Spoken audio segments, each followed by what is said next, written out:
नमस्कार बच्चों, आइए आज हम आपकी पाठ्यपुस्तक की कविता भगवान के डाकिए का सार जानें। प्रस्तुत कविता श्री रामधारी सिंह दिनकर जी द्वारा रचित है।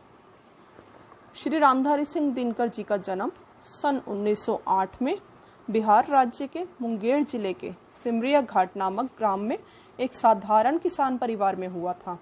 इनका देहवासन सन 1974 में हुआ था।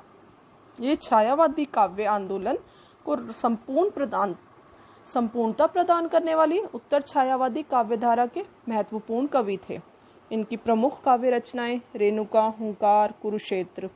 प्रमुख गद्य रचनाएं संस्कृति के 4 अध्याय, रेती के फूल, मिट्टी की ओर, अर्धनारीश्वर, शुद्ध कविता की खोज, उजली आग, साहित्यमुखी, काव्य की भूमिका, लोकदेव, नेहरू, देश विदेश आदि हैं।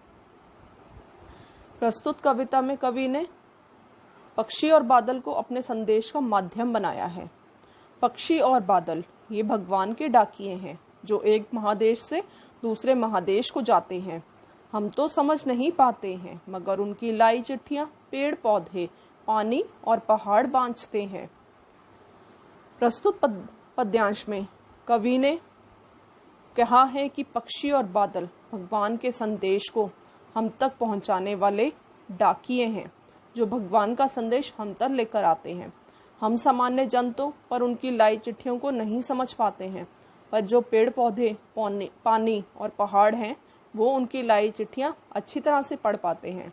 अर्थात कवि कहता है कि हम पक्षी और बादल के संदेश को भले ही ना पढ़ पाते हों, पर इतना अनुमान अवश्य लगा लेते हैं कि एक देश की धरती दूसरे देश के लोगों को प्रेम प्यार का संदेश भेजती रहती है। कवि पक्षी और बादल को भगवान के डाकिए बताता है। जिस प्रकार डाकिया संदेश लाने का काम करता है, उसी प्रकार पक्षी और बादल भगवान का संदेश हम तक लाते हैं। अर्थात ये भगवान के डाकिए हैं। हम तो केवल यह आंकते हैं कि एक देश की धरती दूसरे देश को सुगंध भेजती है और यह सौरभ हवा में तैरते हुए पक्षियों की पांखों पर तिरता है और एक देश का भाप दूसरे देश में पानी बनकर गिरता है। अर्थात हम तो केवल इतना भर आंकते हैं कि एक देश की धरती दूसरे को खुशबू भेजती है, पक्षियों के पंखों पर सुगंध तैरती है और वह सुगंध एक देश से दूसरे देश में पहुंचती है। अर्थात एक देश की मिट्टी की खुशबू दूसरे देश में पहुंचती है। ऐसा लगता है कि हवा में उड़ते हुए पक्षियों के पंखों पर प्रेम प्यार की सुगंध तैरकर दूसरे देश तक पहुंच जाती है। प्रकृति भी किसी देश के साथ भेदभाव नहीं करती। ये भेदभाव सिर्फ मनुष्य के बनाए हुए हैं। वह भौगोलिक बंधनों को भी स्वीकार नहीं करती। यही कारण है कि एक देश में उठा बादल दूसरे देश में जाकर बरस जाता है। वर्षा देश सीमा का बंधन नहीं मानती।